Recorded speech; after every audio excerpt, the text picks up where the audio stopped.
நீங்கள் பார்த்து கொண்டிருப்பது நியூஸ் 21 செய்திகள். தமிழ்நாடு செய்திகளை உடனுக்குடன் தெரிந்து கொள்ள நியூஸ் 21 செய்திகளை பாருங்கள். கொடைக்கானலில் மீண்டும் தலை தூக்கும் போதை காளான். போதை காளான் மீது தேனை ஊற்றி உட்கொள்வது போல் இன்ஸ்டாகிராம் உள்ளிட்ட சமூக வலைதளங்களில் பதிவேற்றம் செய்த வீடியோ வைரல்.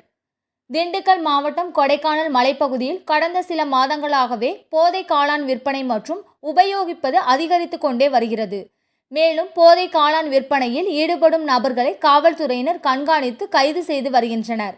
இதனைத் தொடர்ந்து போதை காளான் பயன்பாடு மற்றும் விற்பனை குறைந்த நிலையில் மீண்டும் போதை காளான் தற்போது தலை தூக்க ஆரம்பித்துள்ளது. கொடைக்கானலின் மேல்மலை கிராமங்களாக உள்ள பூம்பாறை, மன்னவனூர், கிளாவரை, கூக்கால் உள்ளிட்ட கிராமங்களில் அமைக்கப்பட்டுள்ள ஏ-ஃப்ரேம் டூம் ஹவுஸ் உள்ளிட்ட டென்ட் கூடாரங்களுக்கு கடந்த சில தினங்களாக கர்நாடகா, ஆந்திரா உள்ளிட்ட வெளிமாநில சுற்றுலா பயணிகள் படையெடுப்பது தொடர்கதையாக உள்ளது.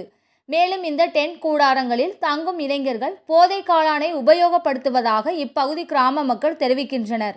மேலும் கடந்த 2 தினங்களுக்கு முன்பு சிலர் மேல்மலை கிராமத்தில் போதை காளான் மீது தேனை ஊற்றி அதை வெளியே காட்டி மற்றவர்களுக்கும் போதை காளான் ஆசையை தூண்டும் விதமாக வீடியோவினை இன்ஸ்டாகிராம் உள்ளிட்ட சமூக வலைதளங்களில் பதிவேற்றம் செய்து வருகின்றனர்.